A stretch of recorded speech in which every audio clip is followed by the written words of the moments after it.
부동산 시장 폭락론, 이번엔 맞을까요? 아니면 다를까요?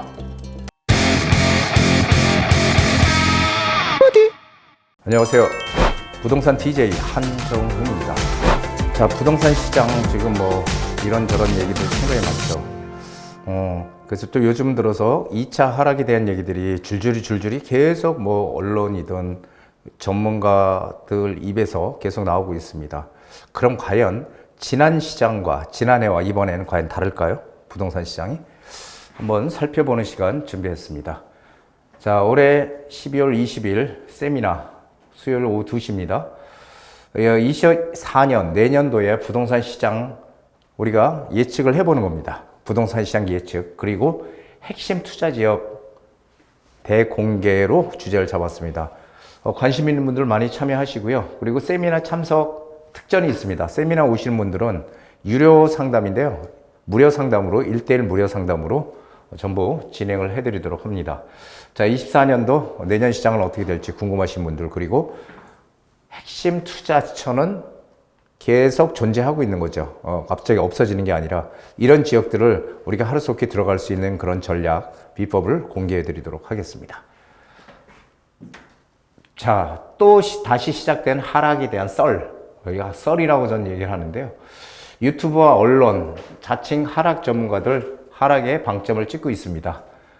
자, 이건 뭐 채권 전문가래요. 또 이 채권 전문가도 이제 등장했습니다. 채권 전문가가 추가 하락 불보듯 한마디로 하락한다는 얘기예요. 언제 떨어질지 모른다. 계속. 그리고 또 세계일보 기사는 2차 하락의 무게, 변곡점 맞은 부동산 시장, 이렇게 지금 기사들 나오고 있어요. 자, 제가 지난번에도 말씀을 드렸지만은 지난해에 하락한다고 그 많은 기사들, 언론, 전문가들 하락에 대해서 너무너무 많이 얘기했잖아요. 그 기사들 여러분 한번 네이버에서 찾아보십시오. 다 사라졌습니다. 그런 기사들. 다 사라졌어요. 그러니까 이게 도대체 왜 사라졌는지 저는 이유를 모르겠어요. 자신 있으면 그대로 공개를 해야 되는데 그런 기사들이 다 사라졌다는 겁니다. 자, 그래서 이런 지금 하락에 지금 관한 썰들이 지금 막 여기저기서 지금 퍼져 나오고 있다라는 얘기를 드리는 겁니다. 자, 근데 과연 그럴까요? 내년 집값 2차 하락 사실일까요? 그런데 이 전문가라고 언론 지상에 나오는 사람들은 이 진실을 얘기 안 한다는 거예요. 왜냐하면 뭉뚱그려서 얘기한다는 거예요. 전체를 크게 뭉뚱그려서. 이게 무슨 얘기냐면 이런 거죠. 우리가 2018년도에도 그런 기사가 났습니다. 내년 전국 공급 물량 너무 많아서 전국적인 공급 물량이 너무 많대요. 그래서 집값이 떨어질 것이다. 내년 전국 공급 물량. 그래서 전부 다 하락의 방점을 찍었죠. 2018년도 전문가들 전부 다 하락한다고 했어요. 전부 집값 하락한다고. 왜냐하면 공급이 많기 때문에. 자, 그런데 제가 이때 늘 얘기했던 게 뭐냐면은 전체 공급 물량이 중요한 게 아니고 지역적인 공급 물량을 봐야 된다는 얘기를 정말 수차례 많이 드렸죠. 무수하게 많이 드렸습니다. 지역적 공급 물량을 봐야 된다. 이런 얘기를 많이 드렸는데 항상 두리뭉실하게 이렇게 얘기해요. 자, 내년도 경기도 수도권의 공급 물량이 작지는 않습니다. 그렇다고 또 엄청 많은 건 아니지만 그래도 상당한 양의 공급 물량이 내년에 쏟아져요. 그런데 문제는 뭐냐면은 그건 수도권 전체의 공급 물량이지 그것이 중요하지 않고요. 어떤 수도권에서 어느 지역의 공급 물량이 어느 정도가 들어오느냐, 수요와 공급 대비해서 과연 균형이 맞느냐, 이것을 봐야 되는 거죠. 무조건 그냥 전체적인 공급 물량 가지고 집값이 떨어질 거다 이렇게 얘기하는 거는 상당히 좀 무책임한 얘기를 하는 게 아닌가 싶습니다. 자, 내년 시장 제가 누누이 말씀드렸지만 양극화가 점점 더 가속화되는 그런 시기로 저는 보여져요. 그래서 오르는 지역과 하락하는 지역이 함께 공존한다는 거죠. 공존. 함께. 오르는 지역도 분명히 존재할 거고 떨어지는 지역도 분명히 존재할 거라는 겁니다. 이것이 팩트예요. 여러분들 그냥 무조건 공급 물량이 많아, 그러니까 떨어질 거야? 이거 아니라는 거예요. 자, 그래서 포인트는 뭐예요? 항상 수요와 공급이 포인트입니다. 수요가 공급보다 많으면 어떻게 돼요? 가격은 올라가게 돼 있죠. 공급보다 수요가 작으면 어떻게 돼요? 가격은 떨어지게 돼 있죠. 수요 공급이 가장 포인트예요. 수요 공급이. 그래서 이 우리가 내년 시장이 지금 여러 가지 호재와 악재가 섞여 있다.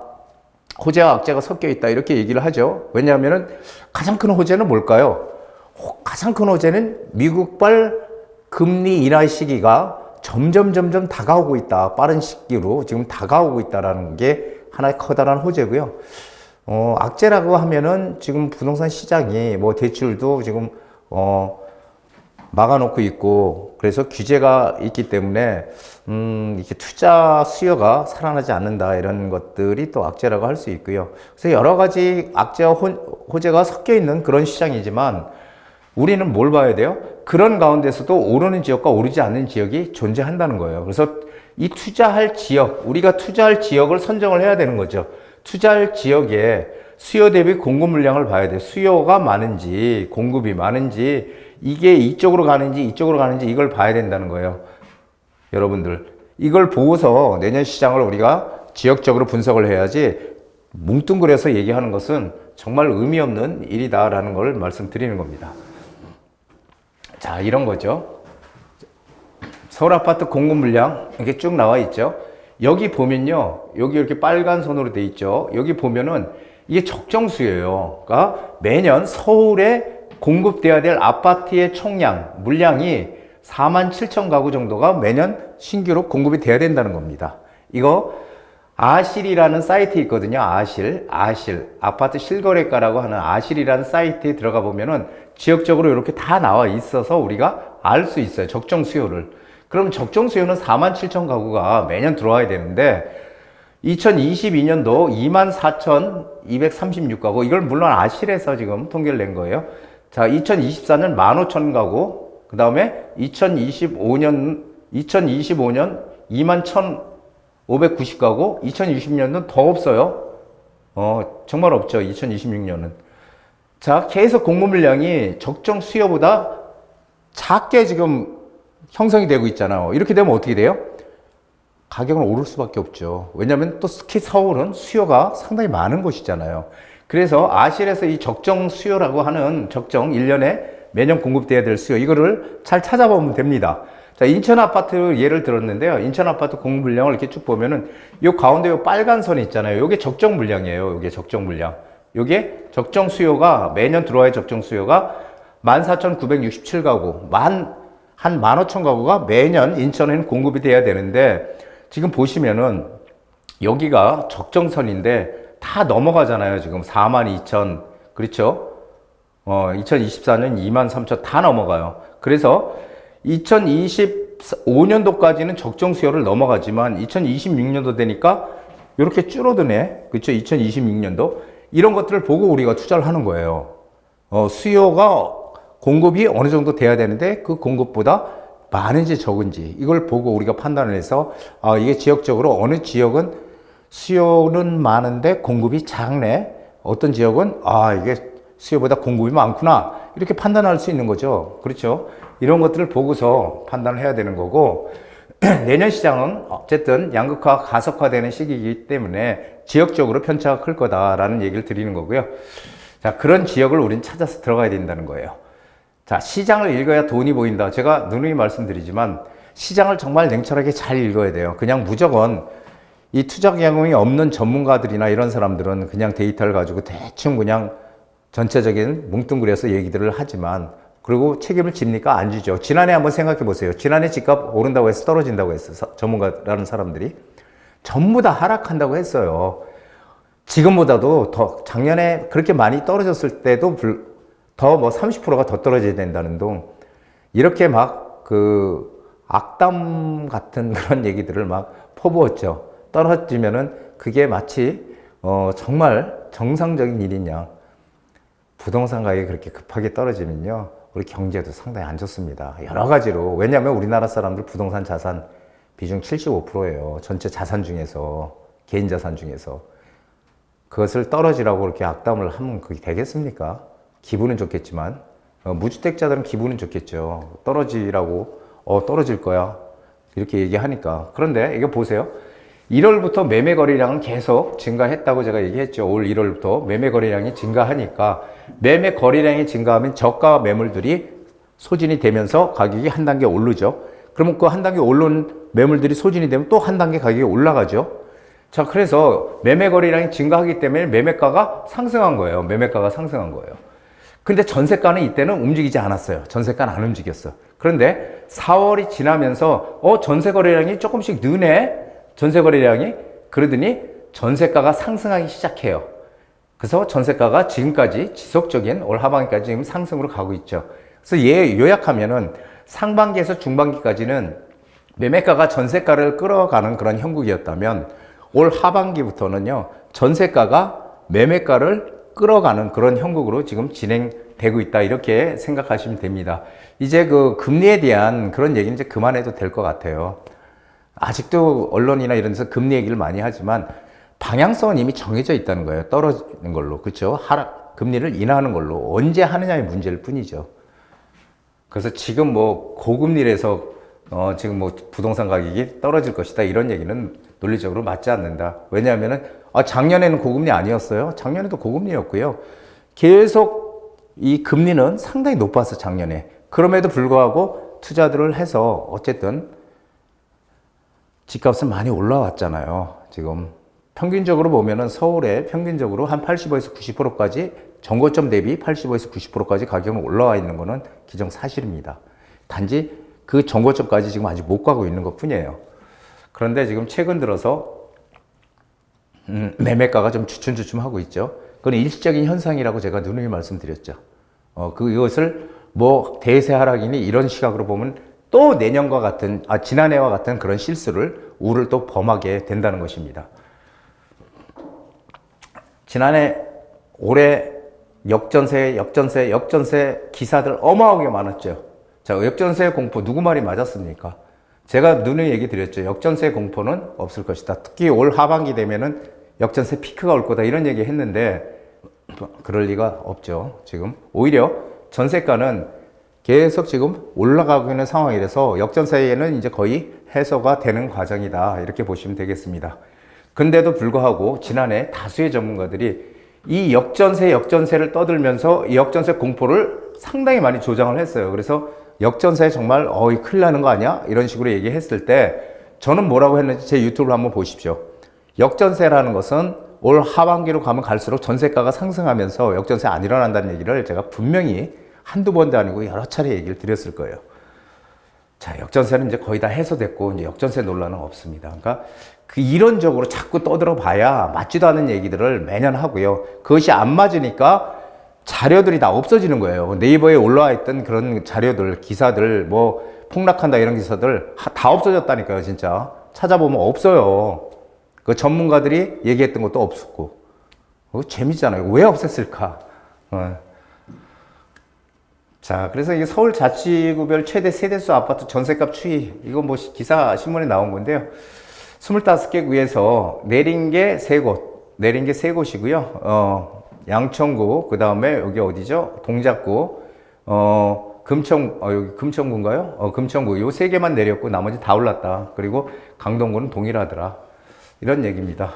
그래서 결국은 지금 전세가는 계속 지속적으로 지금 상향되고 있다라는 얘기를 드리는 거죠. 자, 미국의 금리 인하 언제 된다고요? 금리 인하에 대해서 관심들 많으시죠?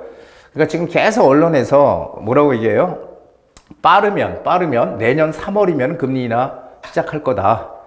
왜냐하면 고용시장이 빠르게 둔화가 돼 있다. 그래서 임금 상승률 둔화, 채용 공고 줄고 신규 일자리 감소가 돼서, 그리고 가장 결정적인 게 소비자 물가가 빠르게 지금 하락하고 있다는 거예요. 그래서 소비자 물가 지수가 3.2%, 2%대를 목표로 한다. 이렇게 지금 우리나라도 마찬가지고요.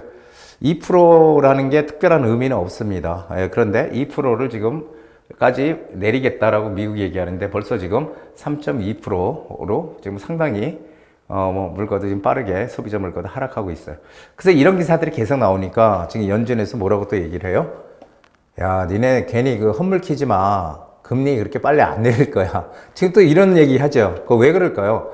사람들의 심리라는 건 그래요. 금리가 계속 오를 거야. 이거 오를 거야. 내리는 거 아니야? 이렇게 돼야지 소비를 줄인다는 거죠. 그런데 만약에 금리가 내려간다고 생각하고 그게 기정사실화 돼버리면 사람들이 빠르게 소비를 늘리기 때문에 오히려 물가가 올라갈 수 있다는 거죠. 그러니까 재밌는 거예요. 근데 심리 싸움이라고 볼 수 있습니다. 그래서 그런 그 연준의 연방준비위원회에 의장이 뭐 한 얘기라든지 또 거기 위원들이 한 얘기들 그런 걸 고지고대로 받아들이면 안 된다라는 걸 말씀을 드리는 거죠. 야, 미 고용 냉각, 고임금 인플레 악순환 끝났다. 아주 이렇게 단정적으로 나오니까 연준에서도 지금 제동을 걸고 있는 거죠. 아니야, 아직 금리 인하하는 거 아니야. 너무 김치 국물 마시지 마. 이렇게 지금 하고 있는 겁니다. 자, 내년 시장 키포인트는 전세가입니다. 현재 매매 시장은 조정기고요. 일시적인 조정기라고 제가 말씀드렸죠. 전세 시장은 계속 지금 오르고 있고요. 1월, 2월 전세 성수기죠. 전세가는 더 올라갈 가능성이 상당히 높습니다. 그래서 전세가 상승이 매매가를 끌어올리는 이런 상황으로 내년 시장은 전개가 될 거고요. 전세가 지속적 상승으로 인해서 역전세가 아닌 오히려 전세난이 올 수 있다라는 기사를 제가 한 달 전인가 본 적이 있거든요. 근데 저랑 생각이 좀 비슷한 사람이 아마 그런 기사를 좀 쓴 것 같아요. 그래서 오히려 전세가 상승이 전세난을 오히려 일으킬 수 있는 가능성도 지금 충분히 있다라고 저는 보고 있습니다. 그래서 내년 시장은 이렇게 보시면 돼요. 아무리 시장이 좋아도요, 투자를 해서 이익을 못 내는 사람도 반드시 존재하는 거예요. 그리고 아무리 시장이 안 좋아도 투자를 해서 이익을 내는 사람은 반드시 또 존재해요. 무슨 얘기예요? 문재인 정부 때 아무리 그렇게 규제 대책을 피고 해서 집값이 폈어도 집값은 상당히 많이 올랐잖아요. 상당히 많이 올라서 정말 50% 가까이 오른 것도 있지만 반대로 10몇 프로 떨어진 것도 있다는 거예요. 그렇게 시장이 좋았는데도 이런 것을 우리는 알아야 되는 거죠. 무조건 다 전 지역이 다 오른 건 아니라는 거죠. 물론 대부분의 지역이 올랐지만 역시 내년 시장이 어떻게 되든 그게 중요한 것이 아니고요. 내년 시장에서 우리가 엑기스라고 하죠. 노른자리를 어떻게 찾아 들어갈 것이냐. 그리고 수요 공급의 균형을 봐서 수요 대비해서 공급이 작은데 이런 데를 어떻게 찾아갈 것이냐. 이것이 우리가 생각해 봐야 될 키포인트입니다. 자, 남들과 다른 길을 가야 된다라고 제가 누누이 말씀드렸죠. 내년 주택시장은 상승과 하락 요인이 같이 혼재되어 있는 그런 시장이다. 그러니까 투자에서 가장 중요한 것이 뭐라고 했어요? 방향성이에요. 방향성. 방향성이 가장 중요해요. 여러분들 마음에서도 방향성을 분명히 잡아야 돼요. 자, 내년 시장 오를까 떨어질까? 여기서 헷갈리면 안 돼. 방향성을 확실히 잡고 떨어질 거라고 생각하는 분들은 아예 재테크를 접어야 되겠죠. 그런데 내년 시장 오를 것 같아 라고 뭔가 방향성이 확실하게 서 있는 분이라면 투자를 해야 되겠죠. 방향성이 결정되면 투자하거나 하지 않거나 확실하게 선을 그어야 된다는 겁니다. 자, 만약에 오른다고 생각하시는 분들이 지금 있다면, 저같이 낙관적인 그런 관측을 하고 있는 분들이 있다면 오를 수밖에 없는 이유가 반드시 있는 곳, 오를 수밖에 없는 이유가 반드시 있는 곳, 여기에 투자를 해야 된다는 거예요. 오를 수밖에 없는 이유. 모든 지역이 개발이 되고 재개발이 된다고 해서 모든 지역이 다 재개발되지 않는다는 거예요. 지정을 해놨지만 안 되는 데가 숱하게 여기저기서 발생할 것이다라는 거죠. 우리는 어떻게 해요? 그 많은 재개발 지역이나 이런 곳 중에서도 될 수 있는 곳에 우리는 가서 노른자의 지역에 딱 자리를 차지하고 있어야 된다는 거죠. 이것이 제가 항상 말씀드리는 요지입니다. 그래서 오를 수밖에 없는 이유가 반드시 있는 곳, 이곳을 어떻게 투자해서 우리가 들어가느냐, 이것이 내년 시장의 관건이라고 저는 생각합니다. 여기에 들어갈 수만 있다면 당연히 제가 성공을 보장합니다. 자, 12월 20일 특별 세미나 안내입니다. 자, 올해 이제 거의 다 지나가는 시점에서 24년 부동산 시장 전망 및 핵심 투자 지역 대공개 이렇게 정해봤습니다. 자, 오시는 분들에 한해서 무료 상담 해드리는 특전까지 드립니다. 자, 해내기 전까지는 항상 불가능해 보인다. 넬슨 만델라. 뭐든지 그래요. 뭐든지 하고 나면은 이렇구나라고 생각하는데 하기 전까지는 정말 모든 게 그거 될까? 막 이런 얘기 하잖아요. 재개발 될까? 재건축 될까? 저기 개발될까? 하지만 됩니다. 그 될 수 있는 곳을 우리는 어떻게든지 찾아 들어가는 게 그게 바로 전문가가 해야 될 일이 아닌가 생각이 되고요. 우리 구독자 여러분들, 우리 부동산 DJ를 열심히 봐주시는 구독자 여러분들에게 드리는 하나의 커다란 선물이 될 수 있다라고 저는 생각합니다. 자, 오늘 강의 여기까지 하겠습니다.